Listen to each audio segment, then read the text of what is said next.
Friends, ये art and culture की series में हमारा दूसरा वीडियो है जिसमें हम क्वेश्चन नंबर 21 से डिस्कशन करेंगे।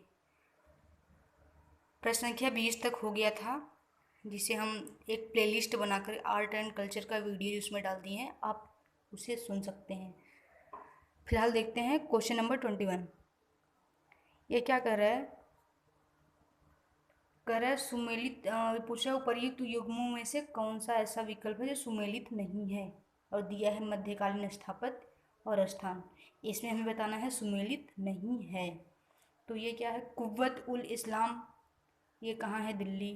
2.5 दिन का झोपड़ा, अजमेर। कुतुब मीनार, कुरुक्षेत्र। तो आप थोड़ी देर इसको सोचिए, फिर हम आंसर बताते हैं। इसका जो आंसर होगा वो है सी,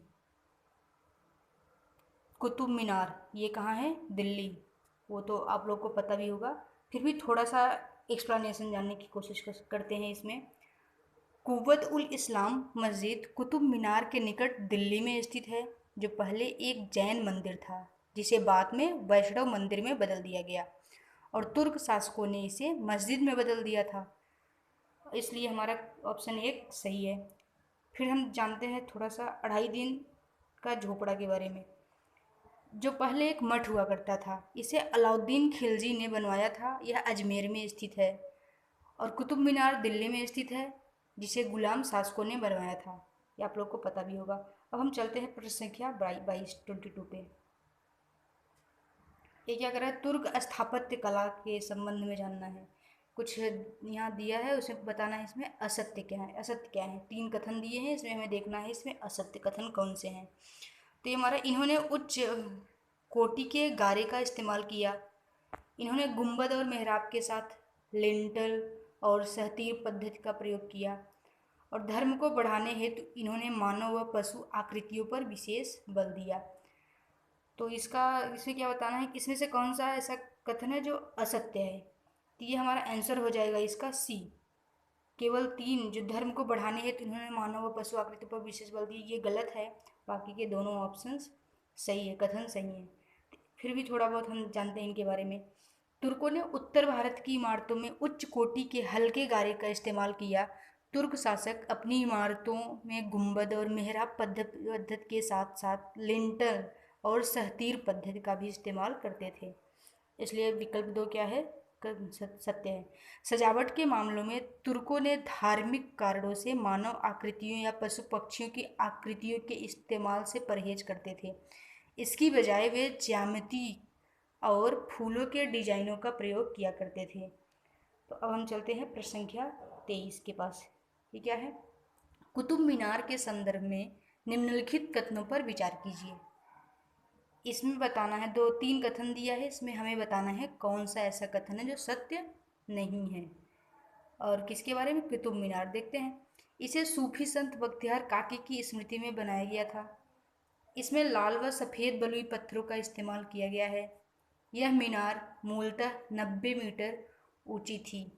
तो आई होप आप लोग इसके आंसर तक पहुंच चुके होंगे। इसका जो कथन 1 और कथन 2 है, यह सही है, जबकि कथन 3, यह मीनार मूलतः 90 मीटर ऊंची थी, यह गलत है।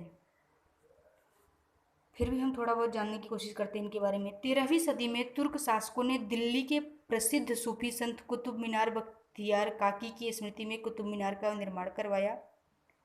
कथन 1 सही है। सजावट को ध्यान में रखते हुए लाल और सफ़ेद बलुई पत्थर तथा संगमरमर का प्रयोग किया, ताकि डिजाइन व रंग आकर्षण का केंद्र हो। जो मीनार है मूलतः 71.4 मीटर ऊंची थी, इसलिए इसका आंसर हमारा क्या हो गया? सी। और आपको कुतुब मीनार के बारे में थोड़ी बहुत जानकारी थी पहले से ही, और रिवीजन भी हो गया होगा। अब हम चलते हैं प्रश्न संख्या 24 के पास। यह क्या कहता है? ये अलाई दरवाज़ा के बारे में भी कथन दिया है। इसमें पहले सबसे पहले देख लेते हैं इसमें कह क्या रहा है। कौन सा 2 कथन दिया है, इसमें पूछा कथन सही है। ऐसे इस तरह से देख लेने से ना हम अक्सर हमारा आंसर गलत होने से बच जाता है। नहीं तो होता क्या, हम ऑप्शंस पढ़े, आंसर पे आए, सही नहीं है, नहीं सही है, असत्य है, सत्य है, इसमें ऑप्शन में टिक किए और आगे बढ़ गए। फिर बाद में मिलाते हैं तो फिर कहते हैं अरे मेरा तो आंसर गलत हो गया।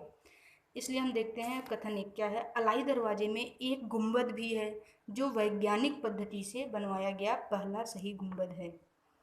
कथन दो क्या है, तुगलक स्थापत्य की एक प्रमुख विशेषता ढालू दीवार है। तो ये इसका आंसर हो जाएगा सी, क्योंकि ये दोनों कथन सही है। फिर भी हम इसका थोड़ा सा व्याख्या जानने की कोशिश करते हैं।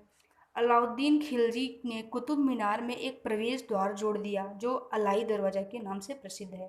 इसमें एक गुंबद भी है जो वैज्ञानिक पद्धति से बनवाया गया है, पहला सही गुंबद है। और तुगलक स्थापत्य की एक प्रमुख विशेषता ढालू दीवार का निर्माण है। अब ये ढालू दीवार निर्माण के बारे में थोड़ा बहुत जानते हैं। इससे इमारत के मजबूत और ठोस होने का एहसास होता है। अब हम चलते हैं प्रश्न क्या 25 के पास। ये क्या कर रहा है, चार मीनार के संदर्भ में निम्नलिखित कथनों पर विचार कीजिए। इसमें हमें क्या बताना है, उपर्युक्त कथनों में से कौन से सही हैं। ये देखते हैं कौन सा ऐसा कथन है जो सही है। इसका निर्माण मोहम्मद कुली कुतुब शाह ने कराया था। यह हैदराबाद नगर के बीच में स्थित है। इसकी मुख्य सुंदरता चार मीनारों में स्थित 4 मंजिला इमारत है। हमें बताना है इन तीनों कथनों में से कौन से कथन हैं जो सही हैं। तो इसका आंसर हो जाएगा डी। फिर भी हम थोड़ा जानने की कोशिश करते हैं चार मीनार के बारे में। चार मीनार का निर्माण मोहम्मद कुली कुतुब शाह द्वारा कराया गया। यह हैदराबाद नगर के बीच में स्थित है जो कि कुतुब शाह ने ही बसाया था। इसकी मुख्य सुंदरता इसकी चार मीनारों में निहित है जो 4 मंजिलों में बनी है, जिसमें से प्रत्येक की ऊंचाई 48 मीटर है। अब हम चलते हैं प्रश्न संख्या 26 के पास। निम्नलिखित युग्मों पर विचार कीजिए। ये कुछ दिया है, मुगल कालीन बाग दिया है, उससे संबंधित स्थान दिया है। इसमें बताना है कौन सा सही है कौन सा गलत। निषाद बाग कहाँ है, ऑप्शन दिया लाहौर। शालीमार बाग कश्मीर। पिंजौर बाग पंजाब। तो ये आपका पिंजौर बाग पंजाब, ये सही है गलत है, थोड़ा सा आप लोग सोचिए फिर हम बताते हैं इसका आंसर। इसका आंसर होगा ए। 1 और 2 ये सही नहीं है, जबकि आपका विकल्प कथन थी पिंजौर बाग पंजाब, ये सही है। इसमें देखिए क्या, जो निषाद बाग और शालीमार बाग है ना, ये गलत दे दिया है। शालीमार बाग लाहौर जबकि निषाद बाग कश्मीर। तो इस तरह से हमारा ये प्रश्न हुआ। हम चलते हैं प्रश्न संख्या 27। क्वेश्चन नंबर 27, किस मुगल बादशाह ने आगरा स्थित लाल किले का निर्माण कराया। ये तो मुझे उम्मीद है आप लोगों को पता ही होगा, अकबर ने। फिर भी जान लेते हैं और कुछ इससे इम्पोर्टेंट एक फैक्ट देखने की कोशिश करते हैं। आगरा स्थित लाल किला अकबर द्वारा बनवाया गया था। याद रखना है, आगरा में जो लाल किला है उसे अकबर ने बनवाया था और यह लाल बलुई पत्थर से बना है। जबकि इसी क्रम को आगे बढ़ाते हुए शाहजहां ने दिल्ली में लाल किले का निर्माण कराया था। तो दिल्ली में लाल किला किसने बनवाया, शाहजहां ने, जबकि आगरा में अकबर ने। हम देखते हैं प्रश्न संख्या 28।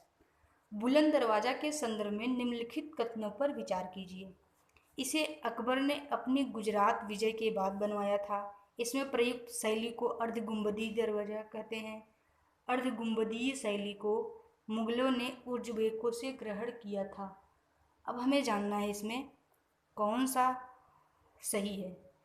तो यदि हम देखते हैं तो इसका आंसर हो जाएगा ए। 1 और 2 सही है जबकि 3 गलत है। जो बुलंद दरवाज़ा है इसे अकबर ने अपनी गुजरात विजय के बाद बनवाया था। प्रयुक्त शैली को अर्धगुंबदी दरवाज़ा कहते हैं, लेकिन जो अर्धगुंबदी शैली को मुगलों ने ईरान से ग्रहण किया था, ना कि उज्बेकों से। थोड़ा सा व्याख्या देख लेते हैं। अकबर ने गुजरात विजय के बाद 1602 ईस्वी में फतेहपुर सीकरी में इसका निर्माण करवाया था। बुलंद दरवाजे में इस शैली का प्रयोग किया गया है। इसे अर्धगुंबदी दरवाज़ा कहते हैं। इसे दरवाजे में प्रयुक्त शैली को ईरान से मुगलों ने ग्रहण किया था, जो बाद में मुगल इमारतों की खास विशेषता बन गई। अब हम देखते हैं प्रश्न संख्या 29। दिल्ली स्थित मोती मस्जिद का निर्माण किस मुगल बादशाह ने करवाया था। इसका तो आंसर आपको पता ही होगा, औरंगजेब। मुगल बादशाह औरंगजेब ने दिल्ली में मोती मस्जिद का निर्माण कराया था। अब चलते हैं प्रश्न संख्या 30 पर। मुगल कला में पित्रादुरा किससे संबंधित है। अब हम थोड़ा सा पित्रादुरा के बारे में जान लेते हैं, फिर हम आते हैं अपने ऑप्शंस पे। देखिए, जो पित्रादुरा था जहांगीर के शासनकाल के अंतिम वर्षों में संगमरमर की इमारतें बनवाने और दीवारों को अर्धमूल्यवान पत्थरों से बनी फूल पत्तियों की आकृतियों से सजाने का चलन प्रारंभ हुआ, जिसे पित्राधुरा कहते हैं। शाहजहां ने इसका प्रयोग ताजमहल में भी किया था। अब हमारा ऑप्शन देख लेते हैं। मुगल कला में पित्राधुरा किससे संबंधित था? मुगल चित्रकला, गुंबद निर्माण शैली, संगमरमर पर अलंकृत सजावट की विधि, मस्जिद बनाने में प्रयुक्त गारा। तो आपको इसका आंसर पता चल गया होगा, क्या है वो? सी, संगमरमर पर बनी अलंकृत सजावट की विधि। अब देखते हैं प्रश्न संख्या 31। यह क्या कर रहा है? इसमें देख लेते हैं, बता 3 कथन दिया, इसमें देखना है सही है। स्तूप बनाने की परंपरा की शुरुआत बुद्ध काल से हुई। स्तूप बनवाने के लिए राजाओं, शिल्पकारों, व्यापारियों से लेकर भिक्षुओं और भिक्षुणियों द्वारा दान दिया जाता था। स्तूप में हर्मिका से निकले मस्तूल को यष्टि कहते थे। तो इसका जो आंसर हो जाएगा वो होगा सी। 2 और 3 सही है, जबकि आपका कथन 1 गलत है। क्यों? क्योंकि स्तूप बनाने की जो परंपरा है वो बुद्ध से पहले भी थी। तो यदि आप इसमें पेज जो फाइन आर्ट्स पढ़ेंगे भी क्लास 11th की बुक्स, उसमें पेज संख्या 29 में स्तूप के बारे में बहुत विस्तृत रूप से दिया है। फिर भी थोड़ा बहुत हम जानते हैं। स्तूप बनाने की परंपरा बुद्ध काल से पूर्व की मौजूद थी, लेकिन कालांतर में यह बौद्ध धर्म से जुड़ गई। उल्लेखनीय है कि चूंकि इसमें ऐसे अवशेष रहते थे जिन्हें पवित्र समझा जाता था, इसलिए समूचे स्तूप को ही बुद्ध तथा बौद्ध धर्म के प्रतीक के रूप में प्रतिष्ठा मिली। स्तूपों की वेदिकाओं और स्तंभों पर मिले अभिलेखों से इन्हें बनाने और सजाने के लिए दिए गए दान का पता चलता है। कुछ दान राजाओं द्वारा, जैसे कि सातवाहन वंश के राजा के द्वारा, तो कुछ दान शिल्पकारों और व्यापारिक श्रेणियों द्वारा दिए गए। स्तूप निर्माण में भिक्षुओं और भिक्षुणियों ने भी दान दिया था। स्तूप की संरचना मिट्टी के टीले जैसी होती है, जिसे बाद में अंड कहा गया। अंड के ऊपर एक हरिमिका होती थी। यह छज्जे जैसा ढांचा देवताओं के घर का प्रतीक था। हरिमिका से एक मस्तूल निकलता था, जिसे यष्टि कहते थे, जिस पर एक छतरी लगी रहती थी। और हम आपको यही सजेस्ट करेंगे, आप फाइन आर्ट को क्लास 11th की जो है बुक, बहुत प्यारी बुक है, बहुत अच्छी बुक है, उसके पेज संख्या 29 पर जाइए। फिर उसके बाद इस प्रश्न पे एक बार जरूर आइएगा। अब हम चलते हैं प्रश्न संख्या 32 पर। शाह हमदान मस्जिद के संदर्भ में निम्नलिखित कथनों पर विचार कीजिए। यह कश्मीर में है। कश्मीरी लकड़ी के स्थापत्य का उत्कृष्ट उदाहरण है। इसे पेपर मैसी से सजाया गया है। अब पूछा क्या है?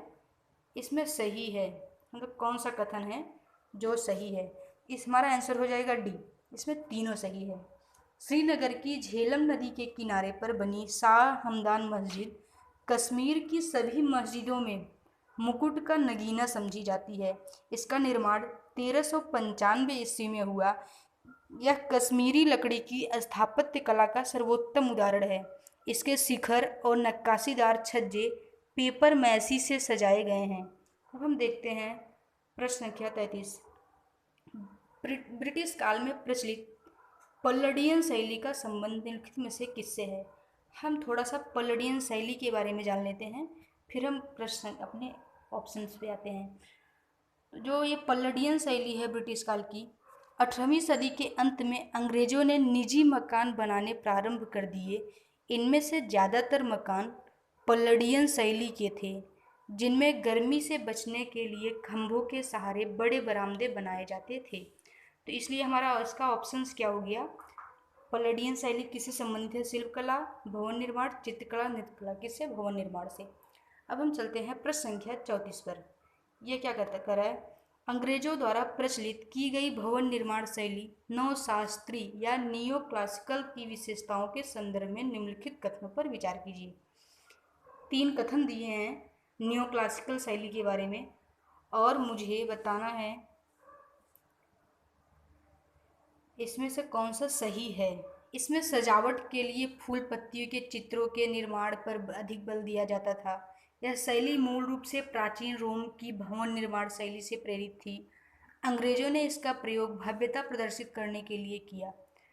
तो इसमें कौन सा सही नहीं है? आप थोड़ा सोचिए।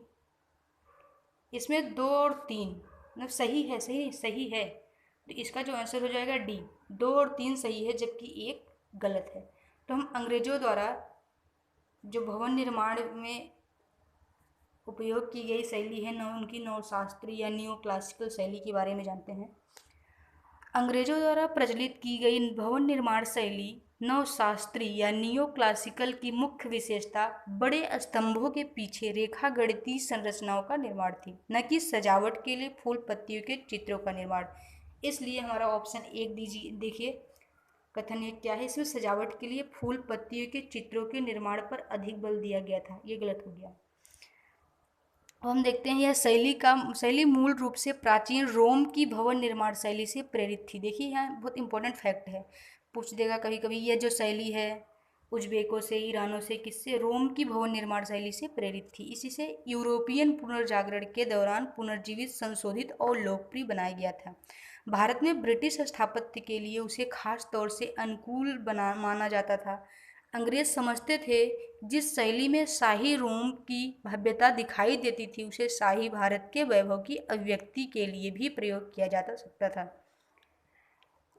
स्थापत्य शैली कौन सी, अंग्रेजों की नियो क्लासिकल या नवशास्त्रीय शैली। क्या है, शैली की भूमध्य सागरीय उत्पत्ति के कारण इसे उष्णकटिबंधीय मौसम के अनुकूल भी माना गया। 1833 में बम्बई का टाउन हॉल इसी शैली में बनाया गया है। अब हम चलते हैं प्रश्न संख्या 35 पर। ये कह रहा है अंग्रेजों द्वारा प्रचलित की गई नव गॉथिक शैली की विशेषताओं के संदर्भ में निम्नलिखित कथनों पर विचार कीजिए। तो थोड़ा सा हम जान लेते हैं नव गॉथिक शैली क्या थी अंग्रेजों की, फिर हम आते हैं इसके ऑप्शन पे। अंग्रेजों द्वारा प्रचलित की गई नव गॉथिक शैली में ऊंची उठी हुई छतें, नोकदार मेहराब और बारीक साज सज्जा प्रमुख विशेषताएं थी। इस शैली का उद्गम गिरजाघरों से हुआ था। बम्बई के बुनियादी ढांचे का निर्माण इसी शैली में किया गया था। किस शैली में, अंग्रेजों द्वारा प्रचलित की गई नव गॉथिक शैली में। उल्लेखनीय है कि सचिवालय बम्बई, सचिवालय, विश्वविद्यालय और उच्च न्यायालय जैसी इमारतों का निर्माण इस शैली में किया गया है। इस शैली का सबसे बेहतरीन उदाहरण विक्टोरिया टर्मिनस है, जो great Indian peninsular railway company का स्टेशन और मुख्यालय हुआ करता था। तो फिर हम आते हैं अपने ऑप्शंस पे। अंग्रेजों द्वारा प्रचलित की गई नवगॉथिक शैली के बारे में कौन सा सही है। ऊंची उठी हुई छतें होती थी, नोकदार मेहराब और बारीक साज सज्जा, ये सही ऑप्शन। इस शैली का उद्गम गिरजाघरों से हुआ, यह भी सही है। बम्बई के बुनियादी ढांचे का निर्माण इसी शैली में हुआ है। तो ये तीनों ऑप्शन हमारे क्या हो गए, सही हो गए, और आपको इसकी एक्सप्लेनेशन भी पता चल गई। अब हम चलते हैं प्रश्न संख्या 36 पे। निम्नलिखित में से किस स्थापत्य शैली में भारतीय तथा यूरोपीय दोनों की विशेषताएं देखने को मिलती हैं। गॉथिक शैली, इंडो सारासेनिक शैली, नवगॉथिक शैली, नियो क्लासिकल शैली। तो इसका आंसर मैं बताऊं, ये हो जाएगा बी। जो इंडो सारासेनिक शैली है यह भारतीय तथा यूरोपीय दोनों की विशेषताएं इसमें देखने को मिलती है। फिर भी थोड़ा सा इंडो सारासेनिक शैली के बारे में हम जान लेते हैं। इंडो सारासेनिक स्थापत्य शैली में भारतीय तथा यूरोपीय दोनों की विशेषताएं देखने को मिलती है। इंडो शब्द हिंदू का संक्षिप्त रूप था, जबकि सारासेन शब्द का प्रयोग यूरोप के लोग मुसलमानों को संबोधित करने के लिए करते थे। यहाँ की मध्यकालीन इमारतों, गुंबदों, छतरियों, जालियों, मेहराबों से यह शैली काफ़ी प्रभावित थी। सार्वजनिक वास्तुशिल्प में भारतीय शैलियों का समावेश करके अंग्रेज यह साबित करना चाहते थे कि वे यहाँ के वैध और स्वाभाविक शासक हैं। इसलिए हमारा आंसर क्या होगा, बी। अब हम चलते हैं प्रश्न संख्या 37 पे, 37। वो हमारा है 1911 में निर्मित गेटवे ऑफ इंडिया निम्नलिखित में से किस शैली का उदाहरण है। गुजराती शैली, मालवा शैली, नियो क्लासिकल शैली या नवगॉथिक शैली। तो इसका आंसर हो जाएगा ए, गुजराती शैली। इसका आंसर हो जाएगा गुजराती शैली, क्योंकि राजा जान लेते हैं इसके बारे में। राजा जॉर्ज पंचम और उनकी पत्नी मैरी की स्वागत के लिए 1911 में गेटवे ऑफ इंडिया का निर्माण किया गया। इसे परंपरागत गुजराती शैली में बनाया गया। जमशेदजी टाटा ने इसे शैली में ताजमहल होटल का निर्माण करवाया। अब हम देखते हैं तो इसका आंसर हो गया गुजराती शैली। अब चलते हैं प्रश्न संख्या 38 पर। 38 ये रहा हमारा क्वेश्चन। औरंगजेब का मकबरा निम्नलिखित में से कहाँ स्थित है? तो ये आंसर हो जाएगा ए, खुलदाबाद।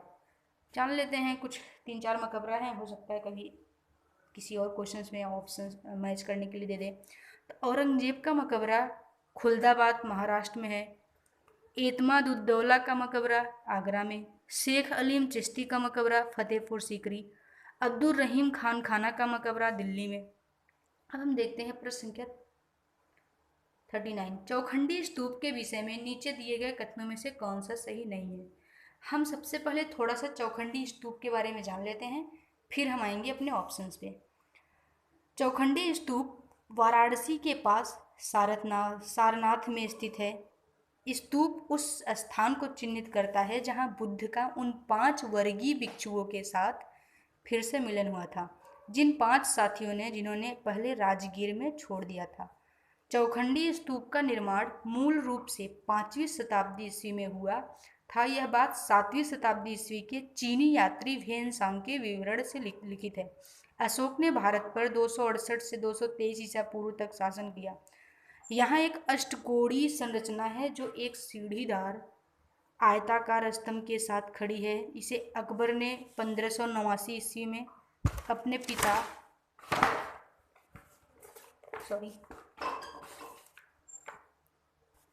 यहाँ एक अष्टकोणीय संरचना है जो एक सीढ़ीदार आयताकार स्तंभ के साथ खड़ी है। इसे अकबर ने 1589 ईस्वी में अपने पिता हुमायूं द्वारा इस स्थान पर जाने की याद में बनवाया था। हाल ही में भारतीय पुरातत्व सर्वेक्षण ने चौखंडी स्तूप को राष्ट्रीय महत्व का स्मारक घोषित किया है। अब हम चलते हैं अपने ऑप्शंस पर। क्या दिया इसमें? चौखंडी स्तूप में से बताना है सही नहीं है। यह सारनाथ में स्थित है जहां बुद्ध ने अपना पहला उपदेश दिया था। बी है, स्तूप के ऊपर अष्टकोणीय मीनार का निर्माण 1589 ईस्वी में अकबर द्वारा कराया गया था। चौखंडी स्तूप का निर्माण अशोक ने अपने शासनकाल के दौरान कराया गया था। डी, इसे भारतीय पुरातत्व सर्वेक्षण द्वारा राष्ट्रीय महत्व का स्मारक घोषित किया गया।